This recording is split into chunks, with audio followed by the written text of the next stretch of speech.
Uh, G'day, beautiful people. Welcome to Nan's Heroes, a print and play game that I've made, and this is the TTS mod for it. Just give you a quick overview of what you're looking at here. We've got a map of a small town. Three small kids are riding around on bikes. Their goal is to rescue their friend, Nick, who is been trapped in a bunker.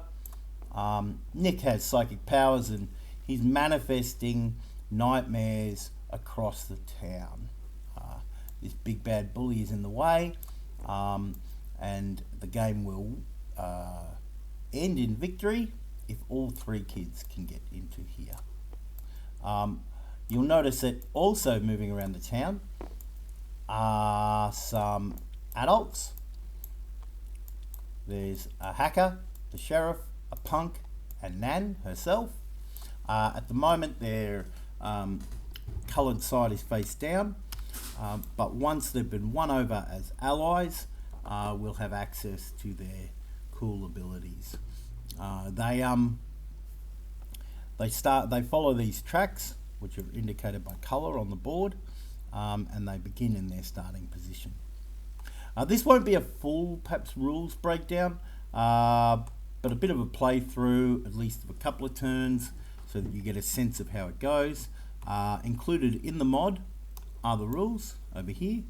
You can view them in multiple different ways, and there we are. We'll get out of it, and that will take you through all the things you need to know. We have other components, our Devil Dog tokens, our Doom tokens, and some dice as well. So we've got boosts and upgrades. Upgrade tokens are just boosts on the other side. So there we are. Now we start by figuring out, this cheat sheet will guide us through it. We start by figuring out our dice pool. We always roll a white dice for the scenario, a green dice for the if the bully is in play, which they are, and then were there devil dogs in play already, we would roll some red dice as well. We rolled them with the adult dice, adult die. Okay, so I like to place the 3 here and the 6 here on their green and white colour spaces. We call them the key locations. Nan is the only adult who's moving, so they'll move to the servo because that's the second position on their track. Now for each of these dice that we've put out, we're going to put a nightmare in the connected locations. If we're playing on ultra hard mode, we'd be putting a nightmare as well on the key location, but we're not going to do that to ourselves. That would be so hard. Alright, so there we have 8 nightmares that have been placed out, and our kids are going to now take their moves. Before they take their move, Kim has a special ability that she can do. I'll just bring that up. After the adults have moved, you may move one adult 1 step along their track. So that's taken before the kids make their move. And why would she do that? Well, she might want to move a adult into a better location where there are some baddies to take out, because then that would enable her to enable us to win them over. We're not going to do that this turn. We're going to skip that. So it'll make more sense as the game progresses. Let's see. Each kid moves in the same way. They move free move to begin with, and then they can continue moving equal to their speed. So up to the distance. So let's see. Pat's just going to move to there. Nick's going to move free move there, or Juno's going to move free move there and then to there. And he can do that because his speed is 2. Pat could keep moving, but she wants to just move to there. And Kim is going to go 1, 2, 3. And you might go, why did I move to there? I have my reasons. Trust me. So, Pat, now once everyone's moved, we resolve our fights. Pat can defeat this guy quite easily. Her fight is 2. The Nightmares have a fight of 1. So they're defeated. And because the punk is there, we win them over. Juno defeats this guy quite easily. His fight is 3. Their fight is only 1. So that wins over Nan. So we've won over 2 adults now, which is good. And Kim is going to have to use a boost. Her fight is 1. This guy's fight, he's only 1. So each of the Nightmares are 1.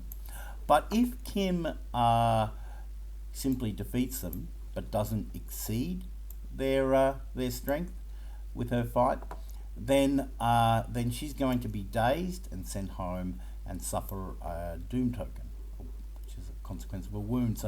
So Kim doesn't want that to happen. So she's going to spend her boost to increase her fight to 2 for this fight, which is enough to easily kill that and not have to go back. And then that's the fighting phase over. Now we go to the end of turn phase, and in the end of turn, only certain actions can be taken depending on meeting different conditions. One of those conditions is if you're in the nursing home at the end of turn, you will fill your boost, which means you gain back up to capacity. That's usually 1, but when Kim's upgraded, she's going to be able to carry up to 2 boosts. And so that's why I sent Kim there, because I thought, well, I'm going to need to spend her boost wherever I go in order to defeat anything. If I send her there, I'll get the boost back. So Kim is now back to boosts. Everyone's good. We've won over 2 people, and that's the first turn. The next thing I would do is I'd simply go back to the start and I'd build up my dice pool again, and I would now, sorry about jumping around there, I would roll them. And now the hacker will move, which is not a bad thing, that's all right. 3, 4, and we're back to placing Nightmares. So 1, 2, 3, 4, and then 1, 2, 3, and 4. They're now placed. Now, what didn't come up until now is that when you have 3 Nightmares in a place, you replace them with a Devil Dog. Okay. One of the ways that I can lose this game is if all the Devil Dogs, and there should be 4, all the Devil Dogs are out and the bully, and I need to place another Devil Dog and I can't. So that's when the town is overrun. Devil Dogs operate slightly differently. They count as having 3 fight for one thing. You can't move past them, so there's no running through them. You have to stop at their space if you're moving through there. And they are also affected by the ambush rule. So what that means is if Juno was to come in here and try and take on this Devil Dog, which he might do, his fight of 3 would mean that he would be dazed and sent home unless he spends his boost to get his fight to 4, which would then exceed what the Devil Dog has, and Juno doesn't need to get dazed. If on the other hand, this Devil Dog was in a place with ambush, and the same thing affects the bully, then if Juno, even if Juno did exceed their strength, then he would still always be dazed. So that's true for any character. So when a Devil Dog or a bully is in an ambush location, then they're always going to daze a So what that means is that part of managing the threat in this game is making sure that you can try and keep too many devil dogs from growing in these places with ambush, which are also indicated by the purple spikes. Bit of a tricky thing to do sometimes and can't always be guaranteed.